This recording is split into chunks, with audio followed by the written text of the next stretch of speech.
नमस्ते, जय श्री कृष्णा, राधे राधे। आज हम आपको हमारे इस अध्यात्म नामक चैनल के इस नए वीडियो में आपको हम एक भीष्म पितामह के संबंधित, महाभारत से संबंधित एक ऐसा विज्ञान समझाने जा रहे हैं जिसको कहते हैं उत्तरायण vs दक्षिणायन। आप जानते हैं हमारे इस चैनल में हम अपने जीवन की अब तक की धार्मिक आध्यात्मिक अनुभूतियाँ जो है ना, हम आप लोगों के साथ शेयर कर रहे हैं। कृपया अपना मंतव्य हमें कमेंट में और अपने मित्रों के शेयर करके व्यक्त किया करें। कृपया अब हम देखते हैं कि हमारे जो पितामह भीष्म थे महाभारत में, इनको इच्छा मृत्यु वर प्राप्त था। इन्हें कोई मार नहीं सकता था। महाभारत में बताया जाता है कि देवता और दानव मिलकर भी इनको पराजित नहीं कर सकते। मारना तो बाद की बात है। ऐसा ही द्रोणाचार्य के विषय में बताया जाता है। लेकिन आज हम आपको भीष्म पितामह के बारे में एक विशेष बात बताएंगे। कृपया वीडियो के अंत तक बने रहें। काफ़ी ज्ञानवर्धक प्रसंग है ये। हम प्रकृति में देखते हैं कि जब सूर्य जो है ना मकर राशि में प्रवेश करता है तो हमारे सौरमंडल का जो है ना उत्तरायण शुरू होता है। ये उत्तरायण 6 महीने तक रहता है और 6 महीने दक्षिणायन रहता है। पुराणों में कहा जाता है कि ये देवताओं की रात्रि होती है दक्षिणायन और 6 महीने का उत्तरायण नामक दिन होता है, ये देवताओं का दिन होता है। और ऐसा भी कहा जाता है, भगवद गीता में कहा गया है कि उत्तरायण में शरीर का त्याग करने वाला व्यक्ति ऊर्ध्वरेता गति को प्राप्त होता है और दक्षिणायन में अपना शरीर त्याग करने वाला व्यक्ति अधोगामी प्रकृति को प्राप्त होता है। अधोगच्छन्ति तामसा, यानी तामसी प्रकृति को प्राप्त होता है। अब यहाँ पे हमारी अनुभूति कुछ और बोलती है। हमारी अनुभूति कहती है कि जैसे कि दक्षिणायन में 6 महीने होते हैं, तो क्या 6 महीने में मरने वाले बहुत से लोग हैं जो मरते हैं, तो क्या उनकी सदगति नहीं होती? या उत्तरायण में जो मरते हैं पापी भी मरते हैं और पुण्यात्मा भी मरते हैं, तो क्या वो सभी जो है ना ऊर्ध्वरेता गति को प्राप्त होते हैं या सभी मोक्ष को प्राप्त करते हैं? ऐसा नहीं है। असल में जो प्राकृतिक उत्तरायण और दक्षिणायन है वह अलग बात है, और जो आध्यात्मिक उत्तरायण और दक्षिणायन है ये हमारे स्वभाव का ऊर्ध्वगामी और अधोगामी स्वभाव है, एक प्रकार की गति है। हमारे स्वभाव की जो अधोगामी गति है, जो तामसी गति है, उसे दक्षिणायन कहा जाता है। और हमारे स्वभाव की जो ऊर्ध्वगामी गति है, मृत्यु के बाद जब हम ऊर्ध्वगामी लोकों की ओर गमन करते हैं या मोक्ष की ओर गमन करते हैं, तब हमारा ये उत्तरायण कहलाता है। अब भीष्म पितामह के बारे में बताया जाता है कि ये भीषण प्रतिज्ञ थे।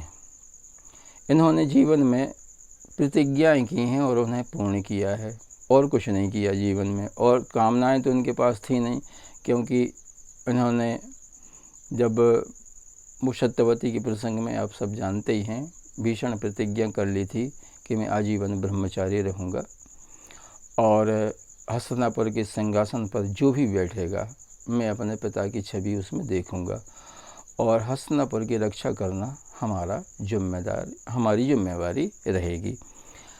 ये प्रतिज्ञा का पालन इन्होंने जीवन भर किया है। इसके बाद कई प्रतिज्ञाएं की हैं उन्होंने, बहुत सी प्रतिज्ञाएं की।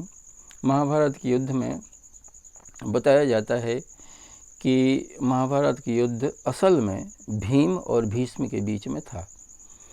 यदि पांडवों का भीम मारा जाता तो निश्चित ही कौरव जीत जाते, या फिर भीष्म पितामह कौरवों के। गीता के पहले अध्याय में जब दुर्योधन द्रोणाचार्य के पास पहुंचता है, जब युद्ध शुरू हो ही गया था, दोनों सेनाएं आमने सामने खड़ी हो गई थीं, तब दुर्योधन जो है ना दोनों सेनाओं का जो है ना देख के, दोनों सेनाओं को देख के और फिर द्रोणाचार्य के पास जाता है और द्रोणाचार्य से कहता है कि आचार्य जी, हमारी ये जो सेना है ये भीष्म की रक्षा करने में हमें अपर्याप्त लगती है, और पांडवों की जो सेना है वह भीम की रक्षा करने में पर्याप्त लगती है। भगवत गीता का यही अर्थ बनता है।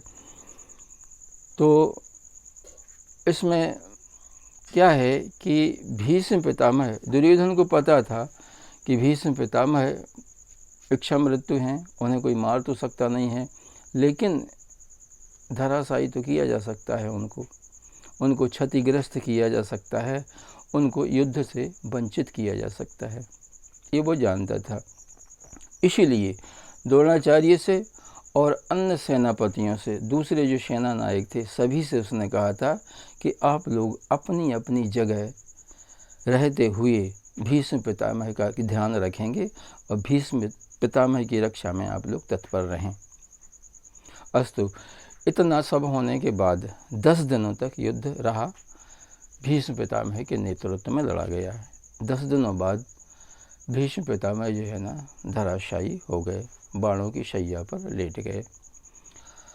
अब कहा जाता है कि उत्तरायण जो है ना होने पर भीष्म पितामह ने अपना शरीर त्यागा। ठीक है, वो भी बात ठीक है, हम गलत नहीं कहते उसको, लेकिन असल में क्या है कि इनका जो भीषण प्रतिज्ञ स्वभाव था, इनका बचपन से लगा कि अभी तक इतनी प्रतिज्ञाएं की थी। महाभारत में भी एक इन्होंने प्रतिज्ञा कर ली थी, मैं पांडवों के प्रतिदिन 10,000 योद्धाओं को मारूंगा, और एक प्रतिज्ञा तो और इतने भीषण की, भगवान कृष्ण ने प्रतिज्ञा की थी कि मैं शस्त्र नहीं उठाऊंगा, लेकिन भीष्म पितामह ने प्रतिज्ञा कर ली कि आज मैं भगवान कृष्ण को शस्त्र उठा के रहूँगा, उनको मैं इतना युद्ध करूँगा कि उनको शस्त्र उठाना पड़ेंगे, और यदि उन्होंने शस्त्र नहीं उठाए तो लाजों गंगा जमनी जननी को शांतनु शत न कहाऊँ, आज जो हरि है न शस्त्र कहाऊँ, सूर्य का प्रसिद्ध पद है। इन्होंने प्रतिज्ञा कर ली थी, और इस प्रतिज्ञा के आगे भगवान कृष्ण को झुकना पड़ा, और भगवान कृष्ण ने अपनी प्रतिज्ञा तोड़ी और उन्होंने शस्त्र उठाया। भले ही वह किसी रूप में शस्त्र उठाया, लेकिन उठाया। अब यहाँ पे एक विज्ञान उत्पन्न होता है कि हमारे कर्मों के जो संस्कार होते हैं उससे स्वभाव बनता है, और जब हमारे भीषण कर्मों के, जब हमारे घोर कर्मों के संस्कार एकत्रित होते हैं तो उससे हमारा भीषण स्वभाव बनता है। तो ये जो हमारे कर्मों का, हमारे स्वभाव का जो एक प्रकार से अधिबल है, इसको हम कह सकते हैं पुशिंग लोड। ये जो है ना भीष्म पितामह के स्वभाव का, उनके कर्मों का, उनके भीषण प्रतिज्ञाओं का जो पुशिंग लोड था वह अधोगामी था। जब वो बाणों की शैया पर लेट गए तो बाणों की शैया पर लेटने के बाद भी लगभग 20 दिन वो बाणों की शैया पर लेटे रहे। उत्तरायण, मकर संक्रमण हो गया था, बहुत पहले मकर संक्रमण हो गया था। मकर संक्रमण के उत्तरायण, प्राकृतिक उत्तरायण के भी 20-25 दिन बाद उन्होंने देह त्यागा। इतना कष्ट सहते रहे। ऐसा क्यों किया उन्होंने? वो उत्तरायण में यदि उन्हें जाना था तो उत्तरायण के उसी दिन, मकर संक्रमण के दूसरे दिन, मकर संक्रांति के दूसरे दिन वो अपना प्रयाण कर सकते थे, लेकिन नहीं किया। क्यों नहीं किया?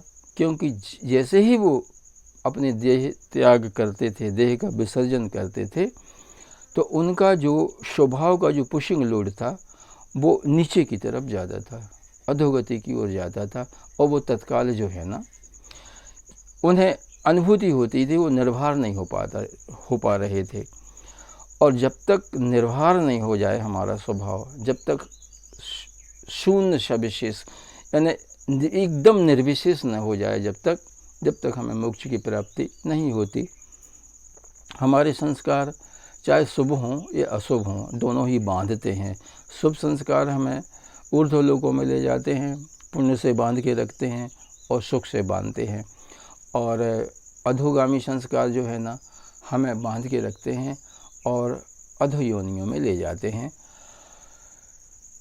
और मोक्ष की स्थिति जो होती है ना, वो संस्कार शून्यता से उत्पन्न होती है। जब हमारा स्वभाव पूरा निर्विशेष हो जाता है तब ऐसा होता है। तो भीष्म पितामह के बारे में बताया जाता है कि भीष्म पितामह इससे बहुत परेशान हो गए थे। जब भी वो अपने प्राण त्यागने की कोशिश करते थे तो उनका स्वभाव उन्हें नीचे की ओर ले जाता था, और जैसे ही पुशिंग डाउन होता था उनके स्वभाव का, वो तत्काल जो है ना लौट आते थे और शरीर नहीं त्यागते थे, क्योंकि उनको इतना अधिकार था, इच्छा मृत्यु थी। जब उनकी मृत्यु होगी, जब उनकी इच्छा होगी, तभी उनकी मृत्यु होती। अब समस्या ये है कि अब उनका पुरुषार्थ काम नहीं कर रहा था। तब भगवान कृष्ण ने कृपा की। भगवान कृष्ण ने ऐसी कृपा की कि वे युधिष्ठिर को साथ में लेकर भीष्म पितामह के पास पहुंच गए। युधिष्ठिर ने प्रश्न किए और पितामह भीष्म ने उत्तर दिए, और भगवान कृष्ण जो है ना, वो एक कैटेलिटिक एजेंट की भांति वहाँ पर खड़े रहे। उनके ही सानिध्य में दोनों को ही अनुभूतियाँ हुई। युधिष्ठिर को अनुभूति हुई प्रश्न करने की, और भीष्म पितामह को अनुभूति हुई उत्तर देने की।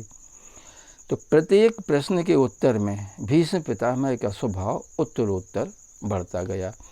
अब होता क्या है, उत्तर ये है ना, उत्तर हमारे ब्रह्मांड की जो ऊपर की ओर ये होती है, ये उत्तर कहलाता है, और ब्रह्मांड का जो निचला हिस्सा जो है ना, ये जो है ना, ये दक्षिण कहलाता है।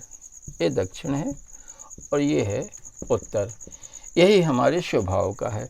जब हमारा स्वभाव ऊपर की ओर गमन करता है तो ये उत्तरायण है, और जब हमारा स्वभाव नीचे की ओर गमन करता है तो ये जो है ना, हमारे स्वभाव का दक्षिणायन है। अब भीष्म पितामह जो है ना, यहाँ से जब भी वो शरीर त्यागते थे तो उनका नीचे की ओर गमन होने लगता था, और वो रुक जाते थे, और उनका ऊर्ध्व गमन जो है ना, हो नहीं पा रहा था। उनके उपाय की बात नहीं थी। भगवान कृष्ण की कृपा से जब धर्मराज युधिष्ठिर ने प्रश्न पूछे, वो प्रश्न पूछते गए और पितामह उत्तर देते गए। इनके प्रत्येक प्रश्न के उत्तर में इनका स्वभाव जो है ना, उत्तरोत्तर वृद्धि को प्राप्त होता गया, उत्तरोत्तर ऊर्ध्वरेता हो गया। और एक स्थिति ऐसी आई कि उनका ये जो पुशिंग लोड वाला, ये जो अधोगामी स्वभाव जो था, ये निवृत्त हो गया, और इनका जो है ऊर्ध्वगामी स्वभाव जो है ना, उन्मीलित हो गया। यानी उत्तरायण का द्वार इनके लिए खुल गया। ये सिलसिला लगभग 20 दिन चला।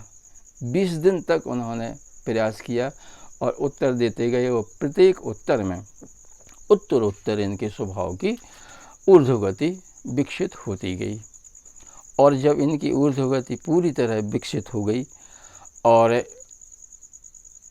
अधोगमन की आशंका इनको समाप्त हो गई, और इनको लगने लगा कि हाँ, अब मैं निर्भर हो गया हूँ, तब इन्होंने भगवान कृष्ण से कहा कि अब मुझे जाने की आज्ञा दीजिए।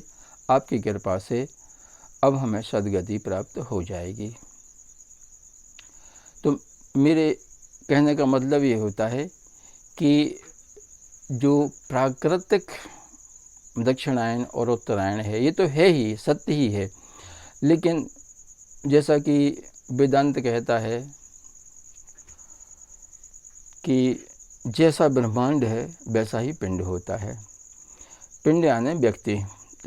तो व्यक्ति के व्यक्तित्व में भी, व्यक्ति के स्वभाव में भी एक उत्तरायण और दक्षिणायन होता है, जो कि भीष्म पितामह के इस प्रसंग से हमें पता चलता है। आशा है ये वीडियो आपको अच्छा लगा होगा। कृपया हमारे इस वीडियो को लाइक करिएगा, अपने मित्रों में शेयर करिएगा।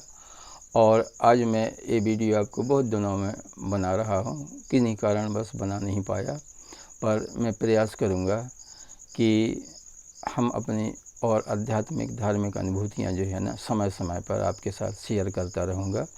धन्यवाद। नमस्ते। जय श्री कृष्णा। राधे राधे।